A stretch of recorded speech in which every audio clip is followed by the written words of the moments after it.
भगवान वो परम सत्ता, याद रखें, वो निर्दयी नहीं है। भगवान को क्या बोला जाता है?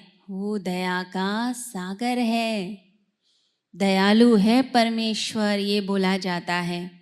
और जब लोग कहते हैं कि मेरी इस हालत का जिम्मेदार कोई नहीं, ये तो मेरी लक है, मेरा भाग्य है, नियति है, भगवान ने ऐसा जीवन दे दिया, सारा दोष भगवान का है। लोग आसपास के लोगों को तो कोसते ही कोसते हैं, साथ में उस परम सत्ता को भी कोसने लग जाते हैं कि तुम्हारी वजह से ऐसा हुआ, तुमने मुझे ऐसी जिंदगी दे दी, दूसरे को तो इतना कुछ दिया था, उसके पास कितना कुछ है, देखो आज उसके पास बंगला है, गाड़ी है, चीज़ें हैं, सब कुछ है, और मेरे पास क्या है? मेरे पास तो कुछ नहीं।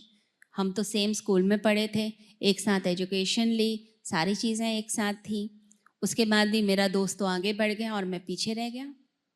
मैं ज़्यादा टैलेंटेड था, मेरे मार्क्स ज़्यादा अच्छे आते थे स्कूल में, कॉलेज में, उसके बाद भी मैं ज़्यादा मेहनत करता था, मैं सच्चाई के रास्ते से चलता हूँ, धर्म को अपनाता हूँ, मैं पीछे रह गया। भगवान ने अन्याय किया। हम भगवान को भी कोसने लग जाते हैं, हर तरह से कोसते हैं। जो इतना कोस रहा है भगवान को, तो ये सोचिए भगवान उसे कितना कोस रहा होता होगा। आप जिसको कोसते हैं वो भी तो आपको कोसता है कि नहीं कोसता? बताइए। आप किसी को कोसोगे तो वो भी आपको कोसेगा। आप किसी को प्यार से देखेंगे तो वो प्यार से देखता है। आप मुस्कुरा के देखिए, दूसरा मुस्कुराने लग जाता है। एक दूसरे को देखकर मुस्कुराइए, एक बार करके देख लेते हैं प्रैक्टिकल। मुस्कान आ रही है? तो हम मुस्कुराएंगे तो मुस्कुराहट मिलेगी, कोसेंगे तो दूसरा भी कोसने लग जाता है। ये बड़ा सिंपल सा रूल है। लाइफ में बहुत सारी चीज़ें सिंपल हैं, कॉम्प्लिकेट किसने किया? कॉम्प्लिकेट हमने ही कर दिया, हमने चीज़ को उलझा कर रख दिया। अब इतना उलझा कर ज़िंदगी को रख देंगे और फिर कहेंगे नहीं हमें तो बड़ी सिंपल ज़िंदगी पसंद है। आप सोचते कुछ हैं, करते कुछ हैं। आप चाहते कुछ हैं और व्यवस्थाएं कुछ और कर देते हैं। मन आपका कहता है कि सुख चाहिए, लेकिन व्यवस्था किस चीज़ की कर दी? व्यवस्था कर दी दुख की। हर समय दुख की व्यवस्था है। अब किसी की बगिया में फूल खिले हैं और हम उन फूलों को देखकर खुश नहीं हो रहे, बल्कि ये सोच रहे हैं कि ऐसे फूल मेरे घर में क्यों नहीं खिलते? मैं भी तो रोज़ अपने गमले में पौधे लगाता हूँ, यहाँ तो एक भी फूल नहीं खिलता, उसके यहाँ देखो इतने फूल खिल रहे हैं।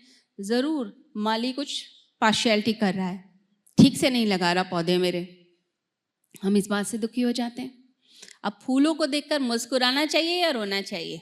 आप बताएं। मुस्कुराना चाहिए। लेकिन जो मेंटल फिल्टर हमने अपने अंदर लगा दिया, एक जो शीशा रंगीन अपने आँखों के आगे लगा दिया, वो क्या करता है?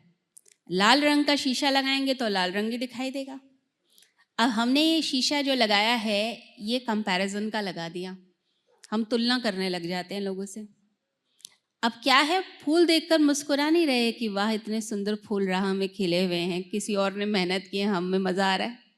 हम ये नहीं सोच रहे। हम सोचते हैं कि काश हम इसे पोजेस कर लें, हम इसको ले लें, ये हमारे पास आ जाए। अब ऐसा व्यक्ति कभी ज़िंदगी में खुश नहीं रह सकता। वो खुश रहेगा कैसे? क्योंकि वो तो चीज़ें प्राप्त करने में लगा है। माइंड जो है मेंटल ट्विस्टिंग है, जो माइंड की थिंकिंग है वो ट्विस्टेड थिंकिंग हो गई, टेढ़ी थिंकिंग हो गई, सीधी नहीं है। हम टेढ़ा सोच रहे हैं।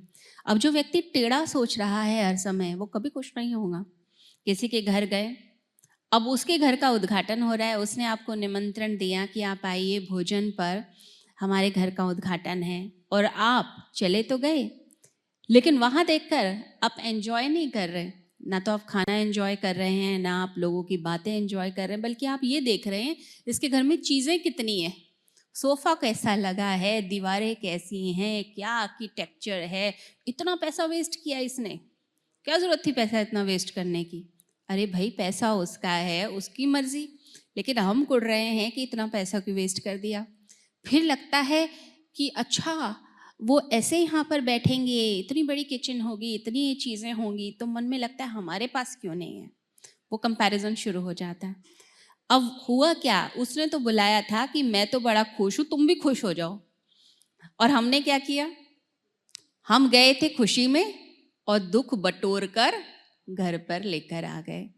और उसके बाद घर में बातें शुरू हो गई, निंदा, चुगली, कंपैरिजन, वो लोग ऐसे हैं, ज़रूर गलत चीज़ से काम करके धन कमा लिया होगा, तभी इतना पैसा आ गया, इतनी जल्दी पैसा कैसे आ गया, इतना बड़ा घर कैसे ले लिया, अब हमें भी बढ़ाना है, हमें इससे बड़ा बनाना है।